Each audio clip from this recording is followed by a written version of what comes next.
It was a crime that shook Australia to its core.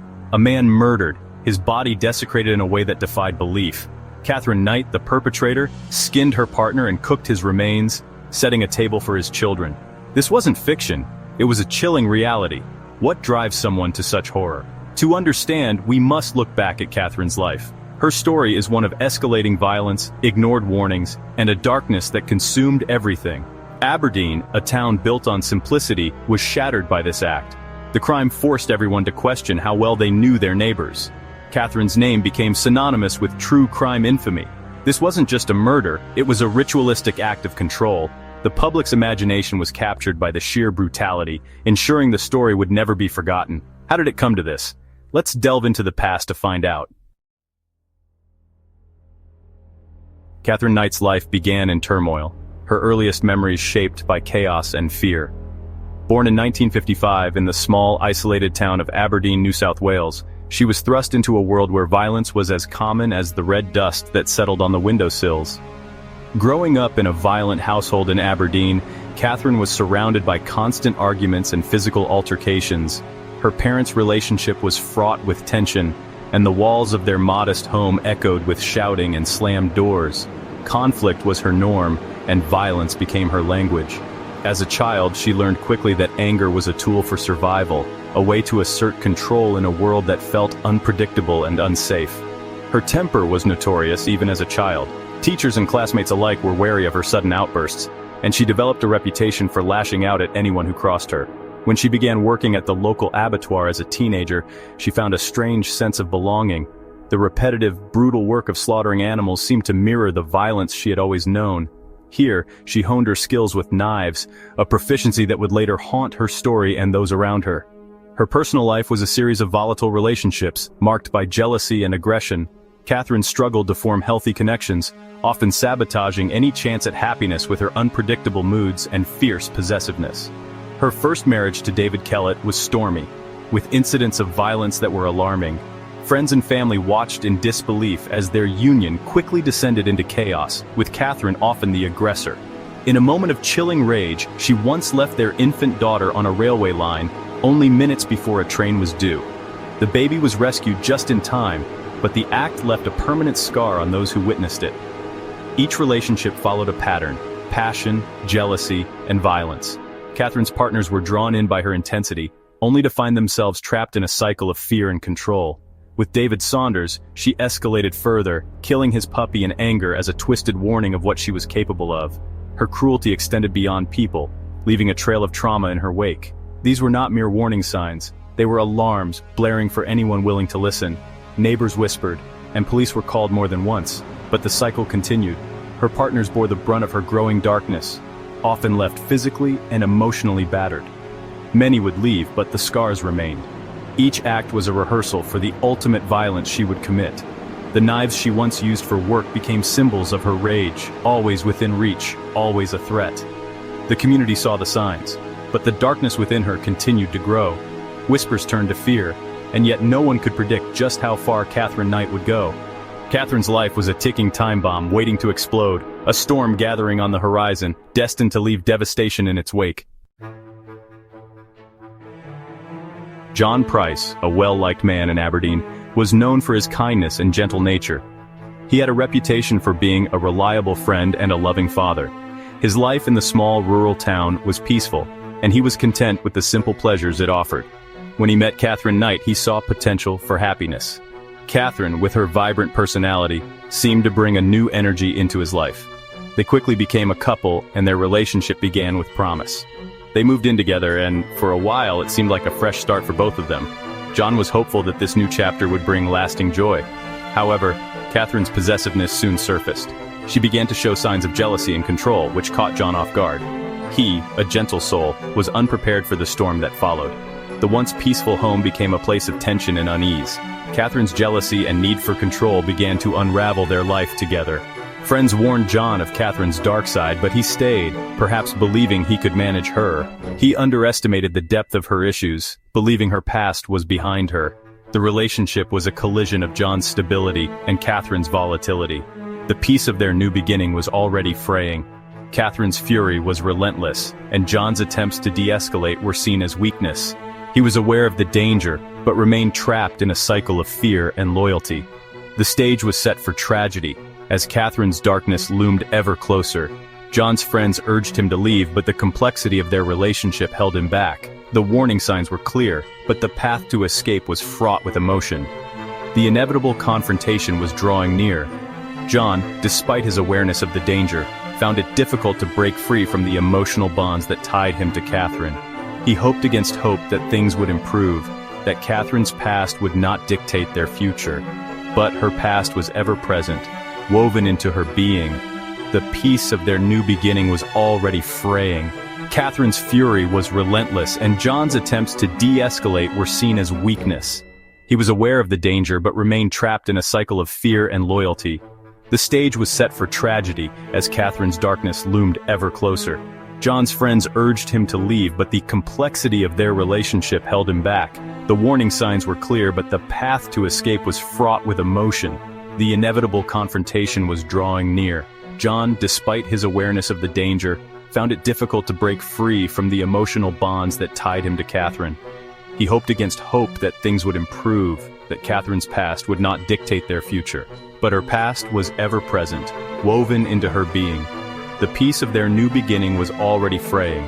Catherine's fury was relentless, and John's attempts to de-escalate were seen as weakness. He was aware of the danger but remained trapped in a cycle of fear and loyalty. The stage was set for tragedy as Catherine's darkness loomed ever closer. John's friends urged him to leave, but the complexity of their relationship held him back. The warning signs were clear, but the path to escape was fraught with emotion. The inevitable confrontation was drawing near. John, despite his awareness of the danger, found it difficult to break free from the emotional bonds that tied him to Katherine. He hoped against hope that things would improve, that Catherine's past would not dictate their future. But her past was ever present, woven into her being. The peace of their new beginning was already fraying. Catherine's fury was relentless, and John's attempts to de-escalate were seen as weakness. He was aware of the danger but remained trapped in a cycle of fear and loyalty. The stage was set for tragedy as Catherine's darkness loomed ever closer. The cycle of violence in John and Catherine's relationship intensified, growing more volatile with each passing day. What began as heated arguments soon escalated into something far more dangerous, as anger and resentment simmered just beneath the surface. Catherine's jealousy sparked frequent violent arguments that left both of them emotionally drained. Every disagreement seemed to ignite a new fire, and the tension in their home became almost unbearable. Her weapon of choice was often a knife, a tool she knew well and wielded with chilling intent. The threat of violence hung in the air, making every encounter fraught with danger. John lived in constant fear, confiding in friends about the abuse he endured. He felt isolated, unsure of how to escape the situation without making things worse. He was stabbed multiple times, but hesitated to involve the police, afraid of the consequences and the stigma attached to being a male victim of domestic violence. Catherine's aggression was relentless, testing John's limits and pushing him to the edge. Her outbursts were unpredictable, leaving John constantly on guard. She destroyed his belongings, asserting dominance through violence and intimidation. The destruction was not just physical, it was psychological, eroding John's sense of safety and self-worth. Friends warned John of the danger, predicting a tragic end if he stayed. Their concern grew with every new incident, but John struggled to heed their advice. John knew he was in peril but felt trapped by complex emotions, fear, guilt, and a lingering hope that things might change. The emotional turmoil left him paralyzed, unable to make a clean break. The home they shared became a prison, spiraling out of control as chaos and violence became the new normal.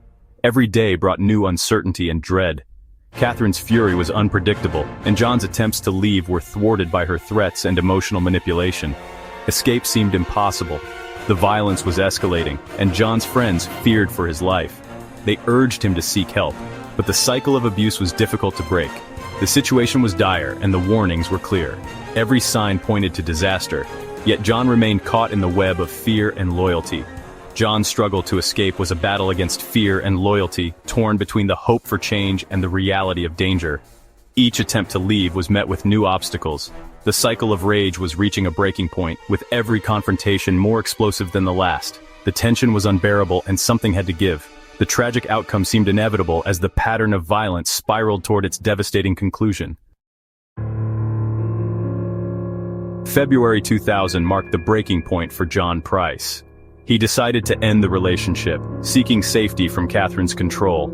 Katherine's reaction to rejection was explosive, her fury unmatched. John sought a restraining order, fearing for his life. Despite legal measures, Katherine continued to harass him. On the day of the murder, John felt a sense of relief, believing it was truly over. But Katherine had other plans, ignoring the restraining order. That night, she entered his home with a butcher's knife. John was asleep, unaware of the danger looming over him. Katherine's final act was about to unfold. The restraining order was just a piece of paper to her. Armed with a knife, she was ready to execute her plan. John's belief in safety was shattered as Katherine stood over him. The stage was set for the ultimate act of violence. The night would end in tragedy, as Katherine's darkness consumed everything. The events of that night were a nightmare come to life. Katherine attacked John as he slept, sparking a desperate struggle. Blood evidence told a story of a violent fight for survival. John, caught off guard, fought valiantly but in vain. He was stabbed 37 times, a frenzied assault of pure rage. Katherine's knowledge of anatomy made the attack methodical.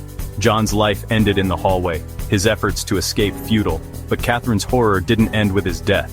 She skinned him, hanging his skin as a grotesque trophy. Her actions elevated the crime to unspeakable horror. She cooked his head, preparing a meal for his children. The ultimate act of psychological cruelty was set in motion. Katherine's message of power was clear and chilling. The crime was a calculated act of terror and defilement. The night ended with a scene of unimaginable horror. The next morning, John's absence at work raised alarms. A co-worker's visit to his home revealed the horror within. Police arrived to a scene of unimaginable brutality. Katherine was arrested, the evidence against her overwhelming. At trial, the prosecution laid bare the chilling details. Katherine's violent past and calculated actions were exposed. The defense's arguments of psychological trauma fell flat. The trial captivated the nation, the verdict inevitable. Katherine pleaded guilty, the sentence awaited. Katherine Knight's sentencing was a landmark moment. Justice O'Keefe faced a crime of extreme brutality. Katherine was sentenced to life without parole, a first for an Australian woman. The judge's decision reflected the gravity of her actions. The public reaction was one of relief and approval. The sentence was seen as just and necessary. For John's family, it offered a measure of closure. Katherine remains in prison, her story a chilling benchmark. Her life will end behind bars, a fitting end for her cruelty. Katherine Knight's story is a reminder of horrors in ordinary places. It's a tale of a man trapped by a woman's consuming rage. The case forces us to confront the reality of real-life monsters. These stories serve as cautionary tales highlighting warning signs. John Price's story compels us to listen and act on cries for help. True crime explores the darkest corners of human nature. Each case offers lessons to prevent future tragedies. Katherine's story is one of many, with more mysteries to explore. Follow our channel for more stories that delve into the shadows.